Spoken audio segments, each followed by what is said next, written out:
Hello my dear student. Siddharth classes with Yash Rai में आप सभी लोगों का स्वागत है।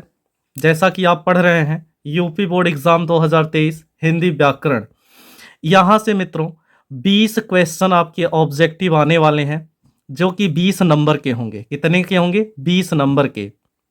20 क्वेश्चन 20 नंबर के होंगे जो परीक्षा की दृष्टि से अति महत्वपूर्ण है। मैंने 2022-23 एग्जाम का जो बोर्ड वालों ने निर्धारित किया है कि आपका क्या क्या पाठ्यक्रम रखा जाएगा और इस पाठ्यक्रम से क्या क्या प्रश्न पूछे जाएंगे, उन सभी प्रश्नों का एक सुंदर समागम है मित्रों। यह वीडियो अति महत्वपूर्ण है आपके बोर्ड एग्जाम के लिए। यहाँ बोर्ड एग्जाम में आपको कैसे क्वेश्चन करने हैं, कितने क्वेश्चन आपके आने वाले हैं, कैसे कैसे क्वेश्चन आने वाले हैं, इन सभी का पूरी जानकारी दिया जाएगा। अगर बात करें सबसे पहला, अगर पाठ्यक्रम में बात करें तो काव्यगत सौंदर्य के तत्व हैं मित्रों। इसमें आपका रस, छंद और अलंकार रखा गया है। रस की बात करें तो रस में आपसे 2 रस पूछा जाएगा, हास्य रस और करुण रस, जो कि एक एक नंबर के होंगे मित्रों। अगर बात करें रस, छंद, अलंकार तो यहां से तीनों को मिला के 3 नंबर आपके पेपर में आएंगे, वो भी ऑब्जेक्टिव क्वेश्चन में। तो हास्य रस, करुण रस रस में पूछे जाएंगे। छंद में आपसे सोरठा और रोला पूछा जाएगा। क्या पूछा जाएगा? सोरठा और रोला। और अलंकार की बात करें तो अलंकार में आपसे उपमा अलंकार, रूपक अलंकार और उत्प्रेक्षा अलंकार पूछा जाएगा। यह सभी 3 नंबर के प्रश्नों में आपसे पूछा जाएगा। तो यह वीडियो आपके लिए अति महत्वपूर्ण है, याद रखिएगा मित्रों। इससे बेहतरीन वीडियो आपको देखने को नहीं मिलेगा। वीडियो पसंद आएगा तो वीडियो को लाइक करिएगा और चैनल को सब्सक्राइब करना मत भूलिएगा। याद रखिएगा कि रक्त बहा सिंगार करो खामों से हाथ तलवार नहीं, हम राणा के वंशज हैं, हार तो कतई स्वीकार नहीं। तो सबसे पहले रस की बात कर लेते हैं। इन टॉपिकों का निपटारा करने के बाद अगला टॉपिक आपको बताएंगे मित्रों। यहाँ अगर रस की बात करें तो सबसे पहला रस है हास्य रस। तो हास्य रस में जो पूछने योग्य बात है वह बहुविकल्पी में वो यह पूछेगा, हास्य रस होता क्या है? हास्य रस का स्थायी भाव हास होता है मित्रों, हंसना। हास्य रस का स्थायी भाव क्या होता है? हास होता है। किसी वेशभूषा, वाणी आदि विकृति को देखकर मन में उठने वाले प्रसन्नता के भाव को हास्य रस कहते हैं। जैसे हास को भयो दंगा नंगा के विवाह में। यदि किसी विवाह में आप नंगे स्वरूप में चले जाएं तो आप किसके पात्र बनते हैं? हंसी के पात्र बनते हैं। तो इसे कहा जाता है हास्य रस। आगे इसमें से यह याद रखिएगा, हास्य रस का स्थायी भाव पूछता है क्या होता है? हास होता है। इस बात को आप याद रखिएगा। आगे जो दूसरा रस पूछा जाएगा वो है करुण रस मित्रों। कौन सा रस? करुण रस। अब आपको बताएं, करुण रस का स्थायी भाव होता है शोक। क्या होता है? शोक, दुख, विपत्ति वाले जो शोक होते हैं, शोक होता है।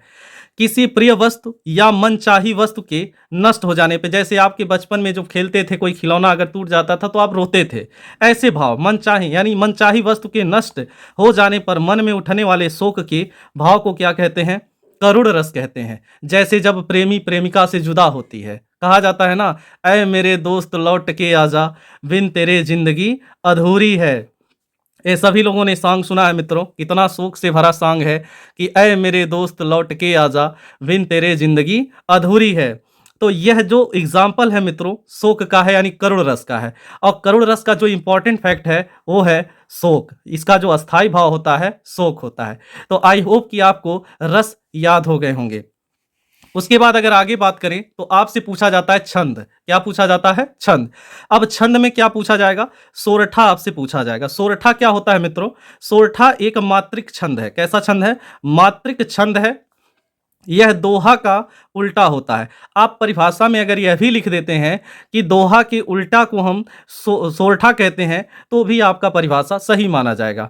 इसके विषम चरण, यानी कि जैसे 4 चरण होते हैं मित्रों, 1 2 3 4।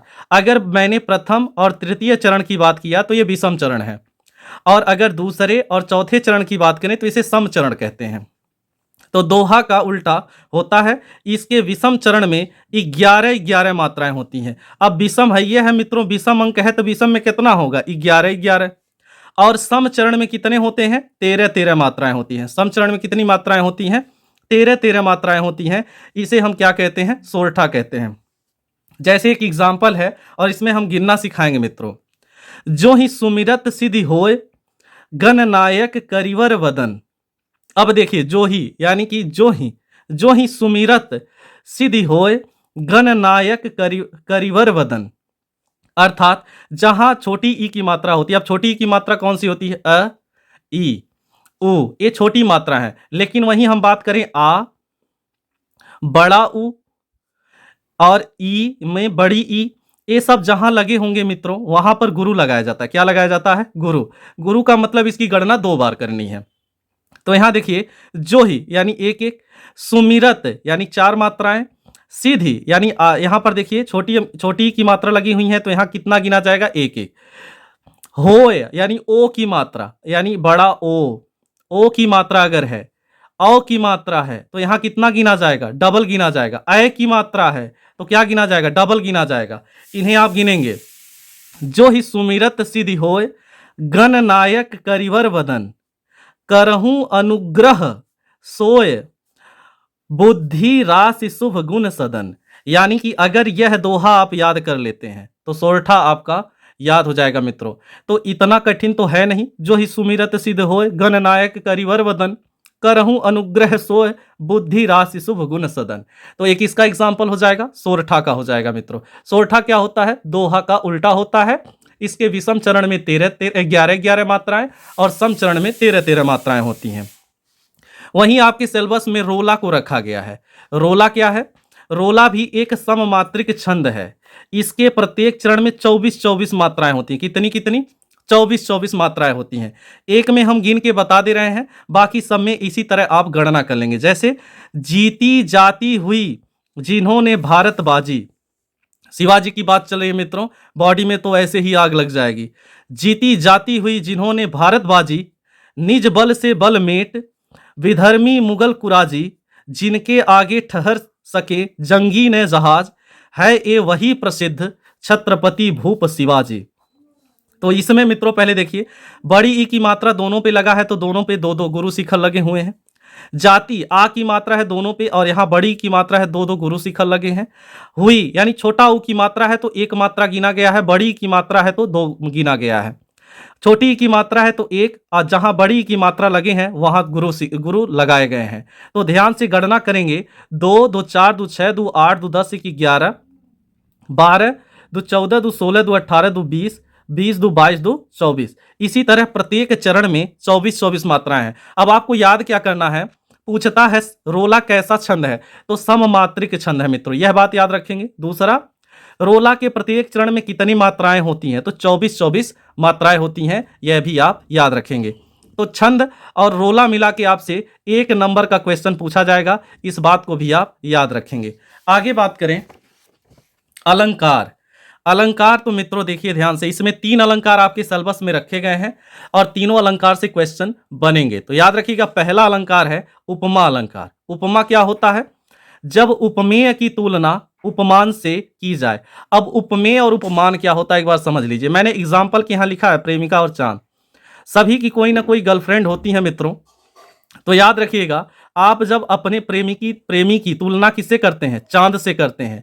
यानी कि जिसकी तुलना जिससे की जाए, जिसकी तुलना जिससे की जाए उसे हम उपमान कहते हैं और जिसकी तुलना की जा रही है उसे उपमेय कहते हैं। तो यानी आप अपनी प्रेमिका की तुलना किससे कर रहे हैं? चांद से कर रहे हैं। अर्थात जब उपमेय की तुलना उपमान से की जाए वहां उपमा अलंकार होता है। कौन सा अलंकार होता है? उपमा अलंकार होता है। जैसे पीपर पात सरिस मंडोला। अब पीपर का पत्ता है मित्रों, वह क्या है? उपमान है। यानी किससे? मन की तुलना किससे की जा रही है? पीपर के पत्ते से की जा रही है। तो पीपर पात सरिस मंडोला यानी पीपर के पत्ते जैसा मेरा मन डोल रहा है, मन डोले मेरा तन डोले। तो याद रखिएगा, पीपर पात सरिस मंडोला कौन सा अलंकार? उपमा अलंकार। वहीं आपसे रूपक अलंकार अगर पूछे, जब उपमेय में उपमान, अब उपमेय समझ रहे हैं, जिसकी तुलना की जा रही है और जिससे की जा रही है, जब उपमेय में उपमान का भेद रहित आरोप कर दोनों को एक ही रूप दिया जाए, दोनों को एक ही रूप दिया जाए, वहां रूपक अलंकार होता है। कौन सा अलंकार होता है? रूपक अलंकार। जैसे कहते हैं, पायो जी मैंने राम रतन धन पायो, पायो जी मैंने राम रतन धन पायो। यानी कि रतन के रूप में राम ही मिल गए। यानी कि रतन के रूप में कौन मिल गए? राम ही मिल गए। अर्थात यहाँ उपमेय और उपमान को एक ही समझा जा रहा है। अर्थात कौन सा अलंकार होगा? रूपक अलंकार होगा। एक और अलंकार आपसे पूछा जाएगा, उत्प्रेक्षा अलंकार। अब उत्प्रेक्षा क्या होता है मित्रों? जब उपमेय में उपमान की संभावना की जाए, क्या की जाए? संभावना। यानी उपमेय क्या है? जिसकी तुलना की जा रही है। उपमान क्या है? जिससे तुलना किया जा रहा है। जब उपमेय में उपमान की संभावना व्यक्त की जाए, वहां उत्प्रेक्षा अलंकार होता है। अब इसमें कुछ वर्ड आते हैं मित्रों, जैसे मानो, जानो, मनु, मनहु, मनो, जान। अगर ऐसे शब्द मिल रहे हैं तो कौन सा अलंकार होगा?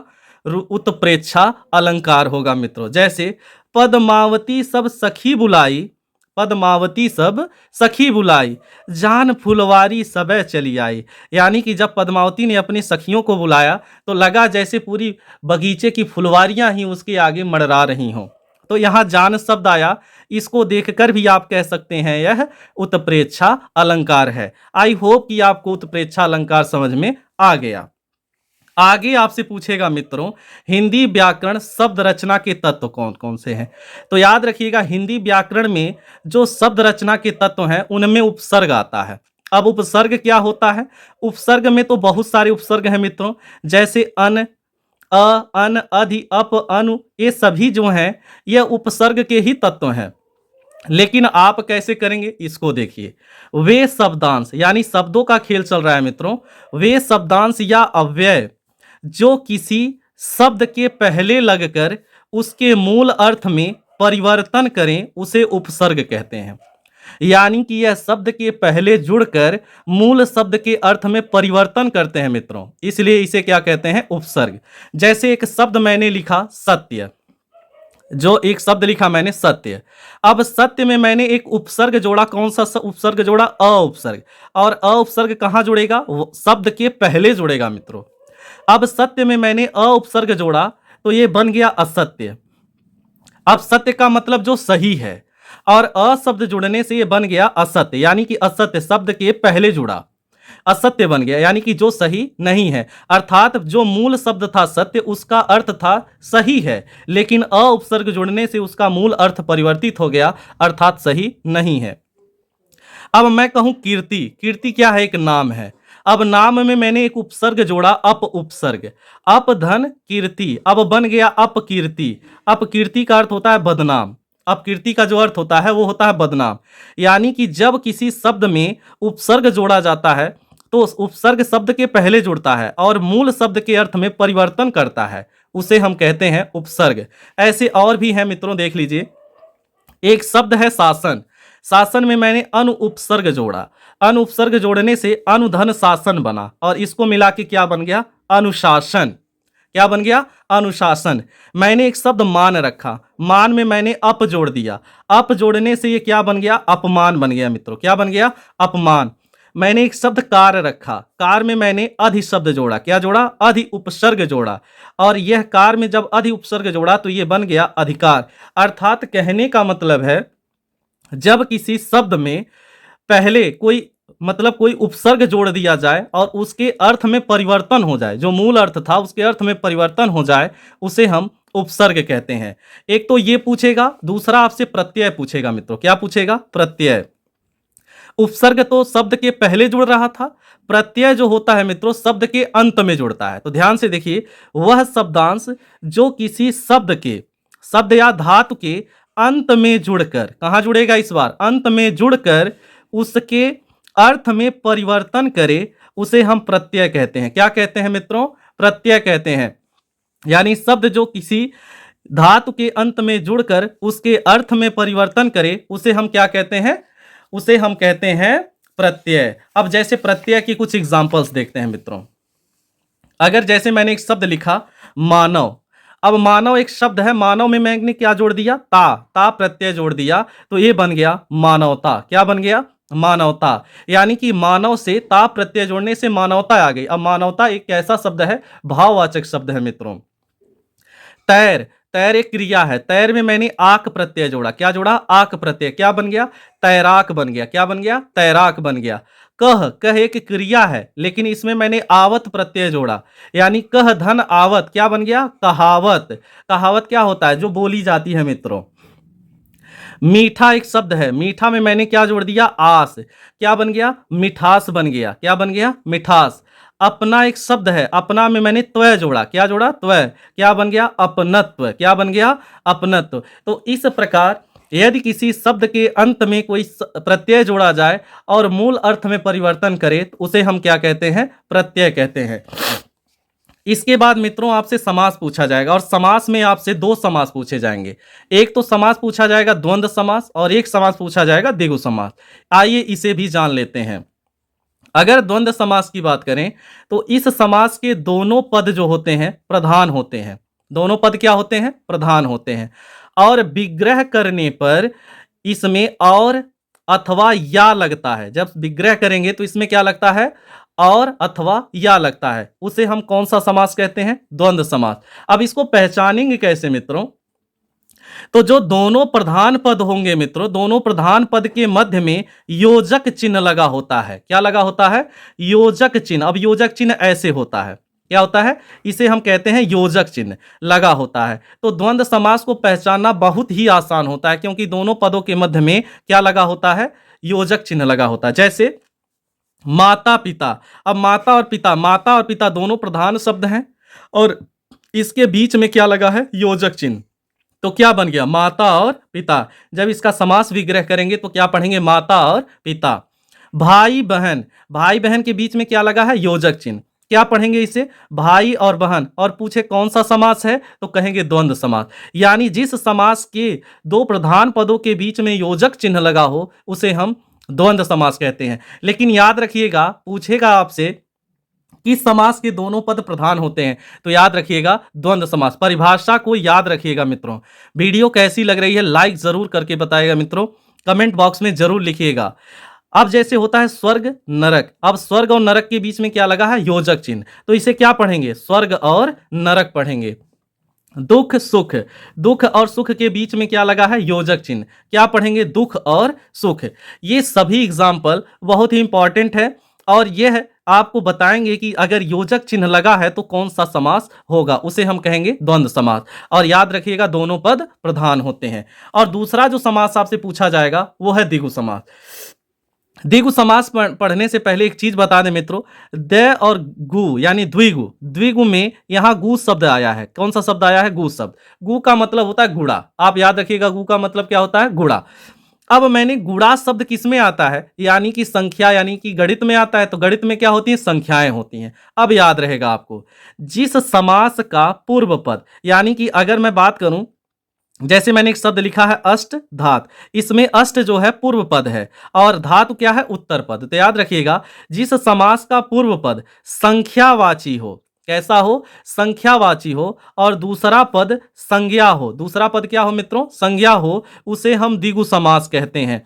तो याद रखिएगा जिसका पूर्व पद संख्यावाची हो उसे हम क्या कहेंगे?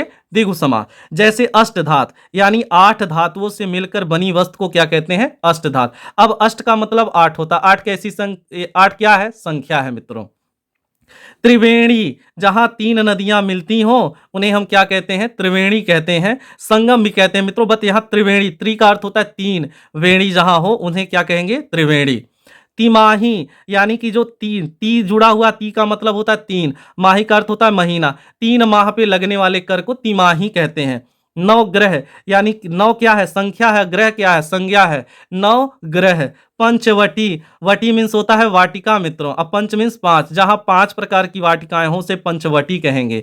नौ रत्न, यानी कि जहां नौ, नौ का मतलब 9 रत्न हो उसे हम क्या कहेंगे? नवरत्न। दोपहर, यानी कि दूसरा पहर, दो का अर्थ होता है 2, अब पहर का मतलब होता है पहर, यानी कि दूसरा पहर। तो ऐसे शब्द जो होते हैं मित्रों वो होते हैं द्विगु समास। तो याद रखिएगा, पूछेगा आपसे किस समास का पूर्व पद संख्यावाची होता है तो याद रखिएगा द्विगु समास का पूर्व पद संख्यावाची होता है और उत्तर पद जो होता है संज्ञा होता है मित्रों। तो इस समास से दो समास में से एक समास आपके पेपर में पूछा जाएगा और 1 नंबर यहां से भी आपका निर्धारित हो जाएगा।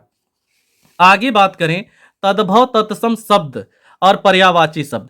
पर्यायवाची शब्द के लिए मैंने एक सेपरेट वीडियो रखा है मित्रों, उसको आप अच्छे से पढ़िएगा। लेकिन तद्भव और तत्सम के लिए मैंने यहाँ पे अच्छे से आपको मतलब तद्भव तत्सम बता देते हैं कैसे याद करेंगे।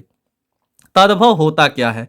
तद्भव समझिए, समय और परिस्थिति के वजह से, समय और परिस्थिति के वजह से तत्सम शब्द यानी संस्कृत से बने हुए शब्द जो होते हैं, तत्सम शब्दों में जो परिवर्तन हुए उन्हें हम क्या कहते हैं? तद्भव शब्द कहते हैं। क्या कहते हैं? तद्भव शब्द कहते हैं। जैसे पहले के टाइम में दुग्ध बोला जाता था मित्रों, क्या बोला जाता था? दुग्ध बोला जाता था। दूध को क्या बोला जाता था? दुग्ध। लेकिन अब क्या बोला जाता है? दुग्ध को दूध कहा जाता है। तो जो ये दूध शब्द है मित्रों, समय के साथ क्या परिवर्तित नहीं हुआ? दुग्ध शब्द समय के साथ परिवर्तित होकर दूध हो गया। यानी कि दूध दुग्ध जो शब्द है ये संस्कृत का शब्द है, इसीलिए इसे तत्सम शब्द कहेंगे। और समय के साथ जो परिवर्तित हो गया मित्रों, यह दुग्ध क्या कहलाने लगा? दूध कहलाने लगा। इसे हम कैसा शब्द कहेंगे? तद्भव शब्द कहेंगे। आगे मैंने जो बोर्ड एग्जाम के अति महत्वपूर्ण कई बार पूछे गए हैं उन पर तद्भव तत्सम को रखे हैं, अभी आपको आगे बता रहे हैं। तो आप आई होप कि आपको समझ में आया होगा तद्भव क्या होता है।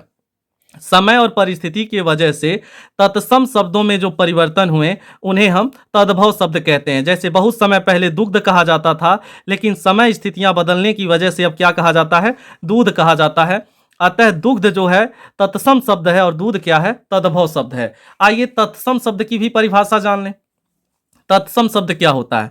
जिन शब्दों का प्रयोग संस्कृत से बिना किसी परिवर्तन के हिंदी में होता है, यानी संस्कृत के शब्दों को ही तत्सम शब्द कहते हैं। और संस्कृत शब्दों का जो परिवर्तित रूप होता है जिसे हम हिंदी में प्रयोग करते हैं वो तद्भव होता है।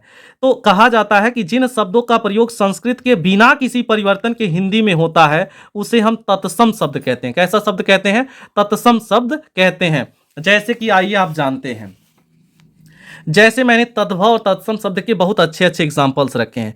पूछा जाता है अनजान, अनजान का तत्सम बताइए। तो अनजान का जो तत्सम होता है वो होता है अज्ञान। क्या होता है? अज्ञान। यानी कि पहले के टाइम में संस्कृत में अज्ञान शब्द यूज हुआ था, लेकिन परिवर्तन के बाद क्या हो गया? अनजान हो गया। अनाज, अनाज को हम धान्य कहते हैं मित्रों। क्या कहते हैं? धान्य कहते हैं। आधा को हम लोग तत्सम के रूप में अर्ध कहते हैं। आधा कैसा शब्द है? तद्भव शब्द। अर्ध कैसा शब्द है? तत्सम शब्द। अमीय, मोस्ट इंपॉर्टेंट मित्रों, पेपर में पूछा जाता है बहुत ज्यादा। अमीय, अमीय का जो तत्सम रूप होता है वो अमृत होता है। क्या होता है मित्रों? अमृत। काठ, काठ का जो तत्सम रूप होता है काष्ठ होता है। वहीं कीरत की बात करें तो कीरत जो शब्द है वो तद्भव शब्द है, लेकिन इसका तत्सम होता है कीर्ति। क्या होता है? कीर्ति। आखर, आखर शब्द का जो तत्सम रूप होता है वो अक्षर होता है। क्या होता है मित्रों? अक्षर, जिसे क्षरित ना किया जा सके। कान, कान का तत्सम रूप होता है कर्ण। और ये जितने भी मैं रखा हूं मित्रों, यह एक दो बार नहीं, लगातार 4-4 साल तक पेपर में लगातार पूछे गए हैं। इसलिए इसे आप अच्छे से एक बार देख लीजिएगा और कुछ अपने पास से भी याद कर लीजिएगा। कोयल की बात करें तो कोयल का मतलब होता है कोकिल। क्या होता है? कोकिल। कपड़ा की बात करें, कपड़ा एक तद्भव शब्द है और कपड़ा को तत्सम रूप में वसन कहा जाता है। क्या कहा जाता है? वसन कहा जाता है। कुम्हार, कुम्हार का जो तत्सम रूप होता है वो कुंभकार होता है। क्या होता है मित्रों? कुंभकार। चरण, चरण का तत्सम रूप चरण होता है। चरण क्या होता है? तत्सम रूप। जेठ की बात करें, जेठ का जो तत्सम रूप होता है वो होता है ज्येष्ठ। क्या होता है? ज्येष्ठ। दही की बात करें तो दही का तत्सम रूप दधि होता है। यह याद रखिएगा। दूध का मैंने बताया दुग्ध होता है, ये भी आप याद रखिएगा। जैसे धर्म की बात करें, धर्म तद्भव शब्द है और धर्म क्या है? तत्सम शब्द है। धर्म इस प्रकार लिखा जाता है संस्कृत में। नींद, नींद का जो तत्सम रूप होता है निंद्रा होता है। क्या होता है? निंद्रा होता है। नेह, नेह का तत्सम रूप जो होता है स्नेह होता है मित्रों। क्या होता है? स्नेह। नारियल इंपॉर्टेंट है, नारियल तद्भव शब्द है, लेकिन नारिकेल जो होता है वो तत्सम रूप होता है। भौरा, भौरा का जो तत्सम रूप होता है वो भ्रमर होता है। माता, माता का जो होता है संस्कृत में शब्द मातृ कहा जाता है और संस्कृत से बने शब्दों को तत्सम शब्द कहा जाता है, याद रखिएगा। आई होप कि आपको तद्भव और तत्सम समझ में आ गया होगा। संस्कृत व्याकरण, संस्कृत व्याकरण में आपसे यण संधि पूछा जाएगा। इको यणच, सूत्र क्या होता है? इको यणच। आपसे सूत्र भी पूछ सकता है, तो याद रखिएगा मित्रों, मैंने लिखा नहीं, आप नोट डाउन कर लीजिएगा। इको यणच।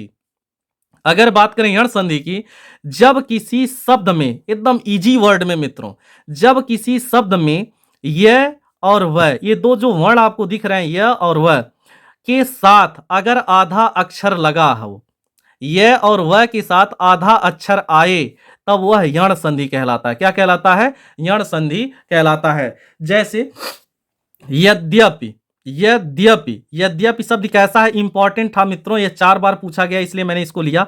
यद्यपि, यदि धन अप, यानी कि यदि धन अप को क्या कहते हैं? यद्यप। अब यहां देखिए इत्यादि में मैंने य के साथ आधा अक्षर आया है त, क्या आया है? त, यानी य और व के साथ यदि कोई आधा अक्षर आता है तो वह क्या होगा? यण संधि। देखते ही आप उत्तर दे देंगे मित्रों। लेकिन अगर आपसे संधि विच्छेद पूछे तो इत्यादि का जो संधि विच्छेद होता है इति धन आदि होता है। क्या होता है? इति धन आदि। देव्यागमन, अब देखिए य के साथ व आया है, आधा अक्षर क्या आया है? व। तो जब भी य व के साथ कोई आधा अक्षर आए तो कौन सी संधि? यण संधि। इसका जो विग्रह होता है मित्रों, इसका जो संधि विच्छेद करते हैं देवी धन आगमन, तो इसे क्या कहा जाता है? देव्यागमन कहा जाता है। अनव्यय, क्या होता है? अनव्यय। अनव्यय यानी व के साथ आधा नहीं आया तो कौन सी संधि? यण संधि। और इसका जो संधि विच्छेद होता है, जब भी व के साथ आधा कोई अक्षर लगे तो छोटा उ की मात्रा लगाते हैं। कौन सी मात्रा लगाते हैं? छोटा उ की। तो अनवय का जो होगा अनुधन अव होगा। क्या होगा? अनुधन अव। स्वागत, स्वागत जो शब्द लिखा गया है मित्रों, अब व के साथ आधा स लगा हुआ है तो इसलिए स का हम क्या लेंगे? छोटा उ का। छोटा उ की मात्रा, यानी कि पूरा शब्द लिखने, पूरा अक्षर लिखने के बाद छोटा उ की मात्रा लगाते हैं। सुधन आगत। याद रखिएगा, जब भी व के साथ कोई आधा अक्षर आए तो जो आधा अक्षर होता है वो पूरा करके उस पे छोटा उ की मात्रा लगा देते हैं। इस संधि को कहते हैं यण संधि। आगे बात करें, आगे अगर देखा जाए मित्रों तो आगे ध्यान से देखिएगा, आपसे पूछेगा शब्द रूप। क्या पूछेगा? शब्द रूप पूछेगा। शब्द रूप में आपको 3 शब्द रूप याद करने हैं। ये मैं आपको होमवर्क के लिए दिया हूं मित्रों, और यही 3 शब्द हैं जो आपके पेपर में पूछे जाएंगे और बोर्ड वालों ने इसे ही निर्धारित किया है। आप फल, मति और मधु का सभी विभक्ति के साथ इसका रूप क्या करेंगे? याद कर लेंगे। और धातु रूप में आपसे 2 रूप पूछे जाएंगे, पठ और हस। पठ शब्द और हस शब्द का आपसे धातु रूप पूछा जाएगा, लट लकार, लोट लकार, लिट लकार और लंग लकार। तो सभी लकारों के साथ इसे भी आप याद कर लेंगे। मित्रों लापरवाही मत करिएगा, इसे आप लोग लिख लीजिएगा। यह पेपर में 100% आएगा, लिख कर देता हूं 100% आएगा, तैयार कर लीजिएगा इसे। केवल ज्यादा नहीं, 3 शब्द रूप है, एक शब्द रूप याद करने पर इन दोनों को लिख सकते हैं, और एक यहां से धातु रूप याद करने के बाद इसका लिख सकते हैं। तो एक एक दोनों में से याद करेंगे तो इनको आप आराम से लिख सकते हैं। कामयाबी का डोज है मित्रों, अच्छे से तैयार करिएगा। आपकी सफलता ही मेरी पहचान है मित्रों, तो इसे अच्छे से आप लोग तैयार करेंगे। उसके बाद हिंदी गद्य के विकास का संक्षिप्त परिचय जो 5-5 नंबर में पूछा जाएगा, और मैंने बहुत ही सरल और छोटे में इसकी परिभाषा लिखी है। आप इसी परिभाषा को रट लीजिएगा। कहते हैं इसमें से 2 चीज पूछा जाएगा, एक तो शुक्ल पूछा जाएगा, शुक्ल युग, दूसरा शुक्लोत्तर युग पूछा जाएगा। तो शुक्ल युग के बारे में जान लेते हैं। ये हिंदी गद्य विकास के लिए है मित्रों, किसके लिए? गद्य, पद्य के लिए नहीं, गद्य के लिए। तो गद्य विकास से आपके 5 नंबर आएंगे, इसको अच्छे से पढ़ लीजिएगा जो मैंने लिखा है। तो शुक्ल युग की बात करें तो इसका प्रारंभ सन 1919 से 1938 ईस्वी तक का काल है। तो क्या कहा जाता है? 1919 से 1938 तक के काल को हम शुक्ल काल के रूप में जानते हैं या शुक्ल युग के रूप में जानते हैं। आगे हिंदी गद्य साहित्य, किस साहित्य? हिंदी गद्य साहित्य के में महत्वपूर्ण योग देने वाले रामचंद्र शुक्ल, याद रखिएगा, हिंदी गद्य का पिता कहा जाता है, खड़ी बोली का जनक कहा जाता है। याद रखिएगा, हिंदी गद्य साहित्य में महत्वपूर्ण योग देने वाले रामचंद्र शुक्ल के नाम पर इस युग का नाम शुक्ल युग रखा गया। किनके नाम पे रखा गया है? रामचंद्र शुक्ल के नाम पर इस युग का नाम शुक्ल युग रखा गया है। इससे संबंधित एक फैक्ट और याद रखिएगा, इस युग को प्रसाद युग भी कहते हैं, प्रेमचंद्र युग भी कहते हैं, और छायावादी युग के नाम से भी जाना जाता है। यह था इसका संक्षिप्त परिचय। अच्छे से इसे तैयार कर लीजिएगा और 5 नंबर आपका फिक्स हो जाएगा। उसके आगे बात करें शुक्लोत्तर युग, इन 2 युगों में से एक युग आपसे पूछा जाएगा, तो अच्छे से इसे तैयार करिएगा। कह रहा है 1938 ईस्वी से 1947 ईस्वी तक के काल को शुक्लोत्तर युग का काल कहा जाता है। कब से कब का टाइम पीरियड याद होना चाहिए? जैसे आपने पहले याद किया है 1919 से 1938 के युग को शुक्ल युग कहते हैं। 1938 से 1947 तक के काल को शुक्लोत्तर युग के नाम से जानते हैं। कब से कब? 1938 से 1947 के युग तक। इस काल में गद्य का चहुमुखी विकास हुआ। गद्य का जो विकास हुआ था इसमें चहुमुखी यानी चारों ओर से विकास हुआ मित्रों। पंडित हजारी प्रसाद द्विवेदी, जैनेन्द्र कुमार, अज्ञेय जी, यशपाल, नंद दुलारे वाजपेयी, डॉक्टर नागेंद्र, राम वृक्ष बेनीपुरी तथा डॉक्टर रामविलास शर्मा आदि ने विचारात्मक निबंधों की रचना की थी। तो ये जो व्यक्ति हैं हजारी प्रसाद द्विवेदी, जैनेन्द्र, ज्ञानेन्द्र, अज्ञेय, राम दुलारे वाजपेयी, राम वृक्ष बेनीपुरी, इन्होंने शुक्लोत्तर युग में अपने विचारात्मक निबंधों से पूरे युग को स्वर्णिम युग बनाया था मित्रों। तो इसलिए शुक्लोत्तर युग को आप तैयार रखेंगे और शुक्ल युग और शुक्लोत्तर युग यदि आपको तैयार हो गया है मित्रों तो आपको 5 नंबर मिल जाएगा पेपर में। यहां 100% इसकी गारंटी है। अब गद्य को तो हम लोग समझ लिए मित्रों, अब पद्य से क्या है उसे भी जान लेते हैं। हिंदी पद्य के विकास का संक्षिप्त परिचय, अर्थात इसमें 2 काल पढ़ने हैं। एक तो आपको रीतिकाल पढ़ना है, एक आधुनिक काल पढ़ना है। तो इनका जो संक्षिप्त परिचय हमारे ख्याल से किताब में भी इतना संक्षिप्त और इतना सटीक नहीं दिया होगा, तो इसे भी अच्छे से तैयार करिए और 5 नंबर ले लीजिए। अब आपको लगेगा कि बोर्ड एग्जाम में नंबर लेना कितना आसान हो गया है।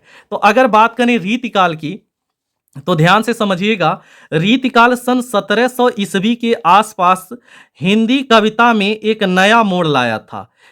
कब रीतिकाल कब नाम पड़ा इसको समझिएगा अच्छे से। सन 1700 ईस्वी के आसपास हिंदी कविता में एक नया मोड़ आया। हिंदी में रीति या काव्य रीति शब्द का प्रयोग काव्य शास्त्र के लिए हुआ था। किसके लिए हुआ था? काव्य शास्त्र के लिए। अब इसकी परिभाषा समझिएगा। हिंदी साहित्य के उस काल से है जिसमें निर्दिष्ट काव्य रीति या प्रणाली के अंतर्गत रचना करना प्रधान साहित्यिक प्रवृत्ति बन गई थी। यानी कि इस काल में जो साहित्य का एक महत्वपूर्ण काल है मित्रों, जिसमें काव्य रीति की प्रणाली के अंतर्गत रचना करना प्रधान साहित्य प्रवृत्ति बन गई थी। आगे अगर बात करें रीति, कवित्व रीति एवं सुकवि रीति जैसे शब्दों का प्रयोग इस काल में प्रारंभ हुआ था। बहुत ज्यादा इसका प्रयोग होने लगा था क्योंकि यह कवियों का काल था मित्रों। रीति काल जो था कवियों का काल था, होने लगा था। आचार्य रामचंद्र शुक्ल जी ने इसी कारण इस काल को रीति काल कहना उचित समझा। अब आपको बस इतना सा तैयार रखना है। अब आपसे पूछे कि रामचंद्र शुक्ल जी ने किस आधार पर रीतिकाल कहना प्रारंभ किया था, तो इसमें कवि रीतियां या सुकवि रीति जैसे शब्दों का प्रयोग बहुत ज्यादा होने लगा था। इसलिए इन्होंने, जो कि खड़ी बोली के जनक माने जाते हैं, रामचंद्र शुक्ल जी ने इस काल को रीतिकाल कहा। अब वहीं आधुनिक काल भी समझ लीजिए। अगर ये दोनों काल तैयार हो गए तो आपका 5 नंबर यहां से फिक्स हो गया। तो याद रखिएगा आधुनिक काल का आरंभ संवत 1900, लेकिन याद रखिएगा अगर पर्टिकुलर डेट पूछता है तो 1843 से अब तक, 1843 से अब तक के काल को माना जाता है। यानी कौन सा काल माना जाता है? आधुनिक काल माना जाता है। लेकिन आरंभिक 25 वर्ष की कविता को संक्रांति युग की कविता कहा जा सकता है। क्या कहा जा सकता है? संक्रांति युग की कविता कहा जा सकता है, क्योंकि इसमें रीतिकालीन, सिंगारिक तथा भारतेंदुकालीन प्रवृत्तियों का समन्वय दिखाई पड़ता है। इस कारण इस काल को आधुनिक काल कहा गया। आई होप कि आपको यह वीडियो पसंद आया होगा और यहां से मित्रों 20 नंबर आपके तैयार होते हैं। कितने नंबर? 20 नंबर। इस 20 नंबर में यहां से बाहर कोई भी क्वेश्चन नहीं आएगा, इसलिए वीडियो को अंत तक देखिएगा। और वीडियो पसंद आए तो चैनल को सब्सक्राइब और वीडियो को लाइक करना मत भूलिएगा। जय हिंद दोस्तों।